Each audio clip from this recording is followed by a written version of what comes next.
Melvin Purvis was this real bad guy. I kind of have a different view of him after talking to his son. He said that after Dillinger was shot, he said, my father ran to the side of the alley and vomited. He said that he believed in, taking these people in, but didn't believe in killing them. But the only problem I have with that is I've also heard reports and, people that were there that with Pretty Boy Floyd that Purvis told his men, after he questioned him, do him in. Yeah. So I have mixed. He later is a suicide, correct? Takes his own life. Well, you know what? I wonder about that. They say it was a suicide and that he used the gun that, they gave him for retirement. But, his son tells me that he said, he was trying to unlodge a bullet from his gun and it went off. And he said, if you said you read the autopsy and looked at the angle of the the bullet, it went upward through his chin. They're saying, people do kill themselves that way, but Sure. I don't really know if he did it or not. I just know that his son believes he didn't do it. I remember one of the books when I was a kid that I read that said the gun that he used when they got Dillinger, he used on himself. Yeah, it was actually the gun that they gave him during retirement. But they seem to change the story down the line a little bit. But he. What do you do with J. Edgar Hoover? Oh, my God. I'm glad you brought that up. Thank you. Me and you. I despise Hoover. Well, you know what? If you look at the FBI, they're an organization based on honesty, loyalty, and integrity. But under Hoover's direction, the FBI was involved in cover-ups, blackmail, and fraud. Anything but. You're right. Exactly. Is it true that Hoover was jealous of Melvin Purvis? Oh, extremely. Hoover wanted to be the top G-man, and, all he did was sit behind a desk and gave orders, but he wanted to be in the spotlight and hated the fact that Purvis was getting all the attention.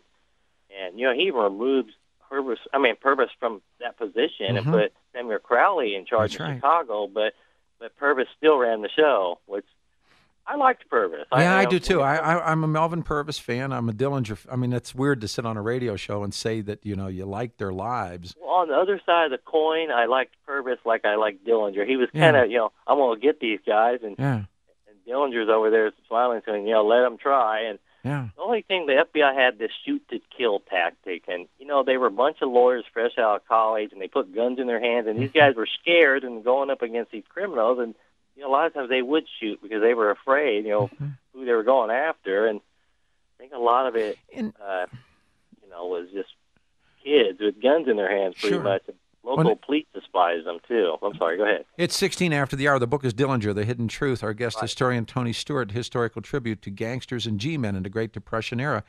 The same way like the ambush on Bonnie and Clyde. Oh, yeah.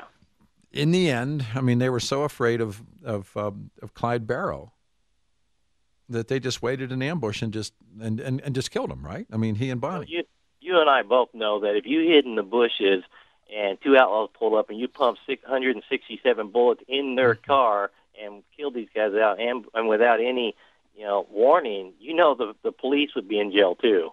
They pretty much just no warning, just pumped all these bullets into them, and that's just the most cold-blooded act I could imagine. Now I do realize though, they were cops were low wages. They had to buy their own weapons and cars, and a lot of them were outgunned. But in this particular case you're talking about, they were heavily armed and ready. And there was a snitch and a give up, and they were just waiting for them on the road. Oh, it was going to happen for sure. And one thing I will say that though, I know they didn't have to take them out that way. But Clyde would have never gave up. They would have had to kill him in the end, but not that way. That was. Let me ask you two loaded questions. Was Clyde Barrow homosexual or bisexual? I don't think he was. I will tell you that back in the 1930s, the worst thing that you could say about a person is they were homosexual or bisexual, That's right. And that would turn the people against them too. And they even said it about Dillinger. I think they did that to try to. These people were putting these bank robbers on pedestals because the banks were taking people's farms. Of course.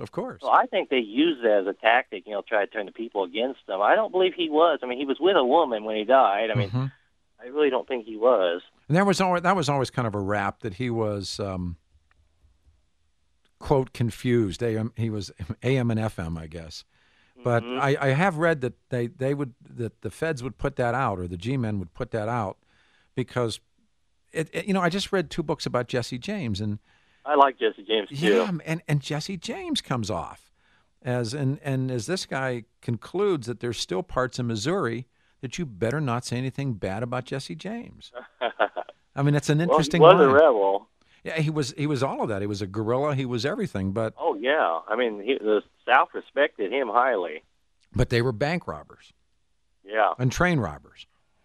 And Dillinger was. So Dillinger starts out, and he. By the way, 19 after the hour. What we ought to do is just take our break for traffic and come back and become part of this. But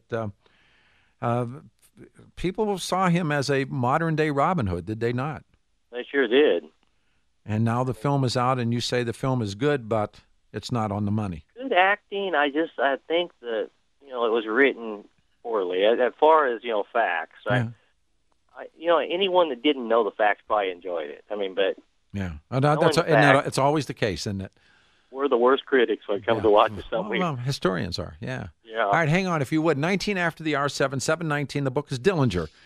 97 will be the high today. 6:30 KHOW, up to the minute traffic. Here's Susan. Hang on, we'll get a chance to get calls in here as well. It's Wednesday, the 8th of July. 97 will be the high. And love furniture shopping, but you don't feel the same about looking for a new mattress. You want the highest value spent on your hard-earned dollar.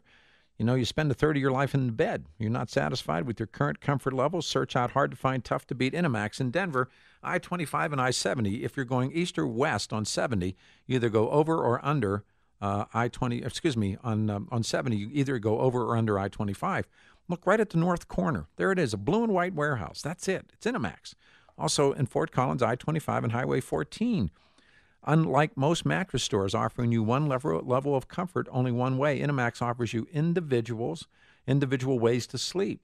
Air, sleep, latex, memory cell, coil, sponge support, fluid, all designed so you can choose the firmness on your side of the bed, while your other half can do the same. Our friends at Innomax never take sides when it comes to great sleep choices.